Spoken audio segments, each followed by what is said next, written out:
Ambassador Bolton, it's Willie Geist. Good to see you this morning. What does it mean to get tough? What does that look like to you on Russia? If it wasn't done in the previous administration or the one before that or the one before that in a significant way that changes the behavior of Vladimir Putin, and you agree that sanctions are largely symbolic, what is that next step? What can be done to push Putin back?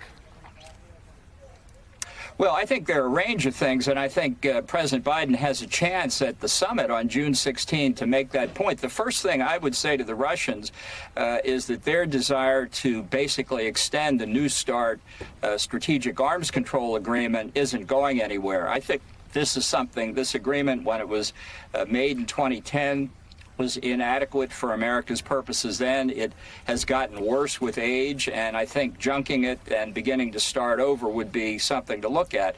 But I think there are other ways to put pressure on Russia. The Nord Stream 2 pipeline comes to mind, where successive administrations have failed to make what I think is a relatively simple decision. And in the case of Belarus, this is a pressure point to back Putin away. I think you've got to get Lukashenko out of power. I'd buy him off, to put it bluntly, but keep Russia from coming in, to give the people of Ukraine a real chance to express what they want for the future of the country. Why do I get the feeling, Mike, that Lukashenko may actually be able to be bought off?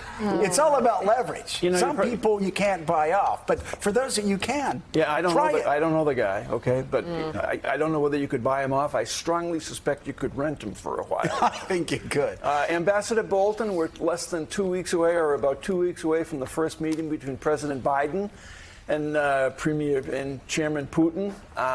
Could you please, for us, define success and failure from that meeting? What would be success for the United States? What would be failure for the United States?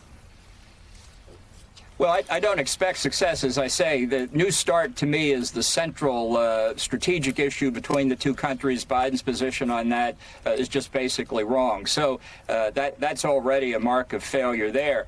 I think what Biden can do is to try and explain what I certainly feel, which is that the Trump administration, Donald Trump personally, was an anomaly in American foreign policy, and that the United States is really quite united against Russian interference in our election, the kinds of interference Russia has engaged in through various forms of cyber warfare in countries in Europe, and that we insist that this kind of behavior has got to stop. Putin has played a very weak hand very well for a number of years, and that was true in the Obama administration as well. I hope that Biden changes that. I have to say, I am not optimistic.